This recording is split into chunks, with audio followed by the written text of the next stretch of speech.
Bonjour, aujourd'hui, nous allons parler d'une information importante qui concerne aussi bien les particuliers que les entreprises dans la zone euro. La suspension temporaire des virements bancaires pendant le week-end de Pâques 2026. Entre le 3 avril et le 6 avril 2026, les virements bancaires classiques ne seront pas traités. Cela peut sembler surprenant, mais il ne s'agit ni d'un problème technique ni d'une décision d'une banque en particulier. Cette interruption est liée au fonctionnement normal de l'infrastructure européenne de paiement.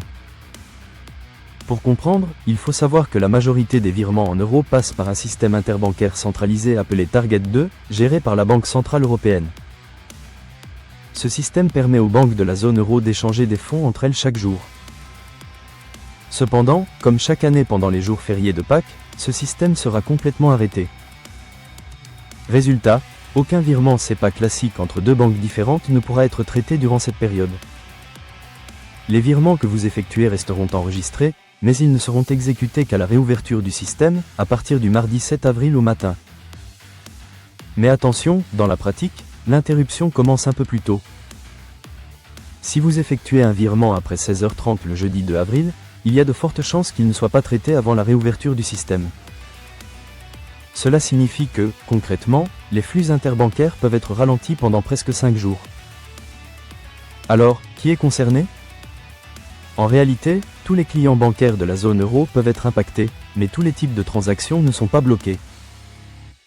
Les virements classiques entre banques différentes seront suspendus. En revanche, certaines opérations continueront de fonctionner normalement.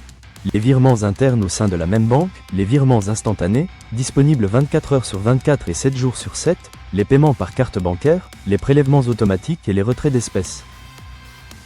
Cette interruption peut avoir des conséquences concrètes, surtout en fin de mois, quand les mouvements d'argent sont plus nombreux.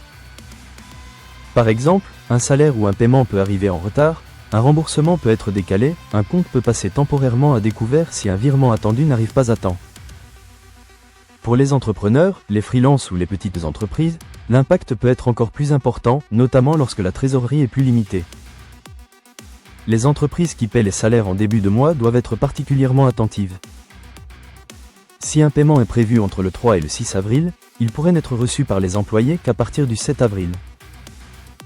Alors, comment éviter les problèmes ?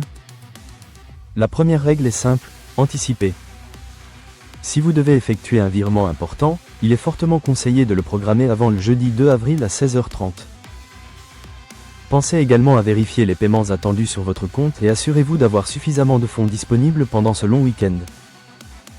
En cas d'urgence, vous pouvez utiliser le virement instantané, qui permet d'envoyer de l'argent en quelques secondes, même pendant les jours fériés. Selon votre banque, des frais peuvent toutefois s'appliquer. Du côté des entreprises, il est également utile de prévenir les partenaires, fournisseurs ou clients afin d'éviter toute confusion liée au délai de paiement pendant cette période. En résumé, les virements SEPA classiques seront temporairement suspendus pendant le week-end de Pâques, mais avec un peu d'anticipation, il est tout à fait possible d'éviter les complications. Si cette vidéo vous a été utile, n'oubliez pas de liker la vidéo et de vous abonner à la chaîne pour recevoir nos prochaines analyses et conseils sur l'actualité financière et business. Merci de nous avoir regardés et à très bientôt.